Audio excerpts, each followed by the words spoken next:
pemirsa, kondisi banjir yang melanda Kabupaten Aceh Barat saat ini sudah ketinggian mencapai 1 meter lebih. Kemungkinan besar air akan terus bertambah. Udah bertambah tuh, jalur. Tunggu dulu. Itu yang penting itu. Pemirsa,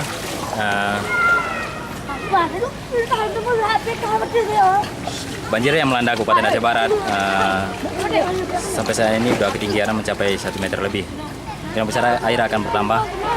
Ribuan rumah warga terendam banjir dan juga akses jalan provinsi via Gempang kini terendam setinggi lutut dewasa. Adapun sepeda motor yang akan melintasinya, mereka menggunakan rakit penyeberang dengan biaya 10.000 per sepeda motor.